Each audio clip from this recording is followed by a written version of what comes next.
If we just think about the headlines, the development of 11 interdependent standards in 64 parts, with 12 companion technical specifications, 7 companion technical reports, well over 5,000 pages of technical content, over 1,000 nationally determined parameters, 34 countries working in partnership to do this. It's just a huge project. And so clearly it's vital that it's approached in a systematic and programmatic way. And what does that mean? To me, the programmatic approach means setting clear objectives. It's having a clear plan. It's building partnerships with people. It's defining responsibilities. It's thinking about risks, analysing risks and putting mitigations in place. And those are all the things that we've done for the evolution of the Eurocodes. Now, if you're working on small projects, that degree of formality isn't so important. But one of our key ease of use ambitions was to improve consistency across the Eurocode suite. And so clearly it was vital to have that formality, to bring that rigor to the way that we approach things.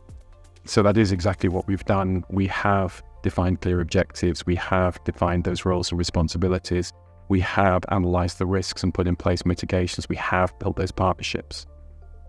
It's been about taking time to work on that big picture, but also to work on those fine details as well.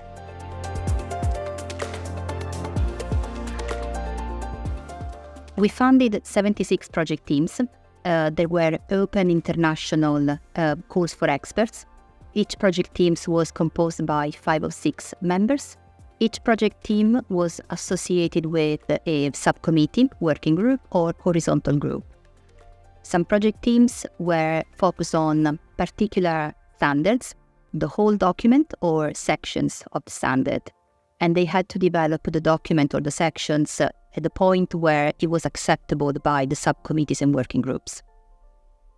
Other project teams instead were working across multiple standards when they were dealing with specific topics which apply across multiple documents. There are 2 key documents used by TC250 for the drafting work. One was the CEN internal regulation IR3, and the other one is a CEN TC250 document called N1250. N1250 does provide complementary information to IR3, and this information is particularly relevant when dealing with topics which are specific for the Eurocode. In addition to that, the technical reviewer also developed further guidance, which basically augmented the content of N1250.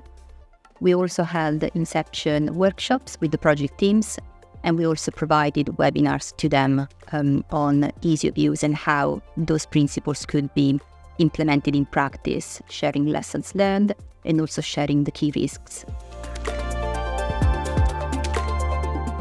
In addition to the formal CEN processes, the project teams under M515 produce deliverables at set milestones. This afforded NSBs the opportunity to comment on drafts at specific milestones, and that timetable was regularly circulated to the country so that they were able to plan for those drafts and when they were going to be having sight of them. The key point with those is that it provided an opportunity to comment during the evolution of the Eurocodes under the project teams. At TC250, we agreed that it should be a requirement that we construct a really robust technical audit trail to all the work that we've undertaken, whether that's the evolution of existing Eurocode parts or the development of new ones. So we defined a requirement for all of the project teams that they should prepare background documents, they should document the reasons for the decision taken, they should reference the sources of information that had informed their work, and that those background documents are now being augmented by the subcommittees and working groups as the drafts prepared by the project teams are taken through their formal inquiry and formal vote processes.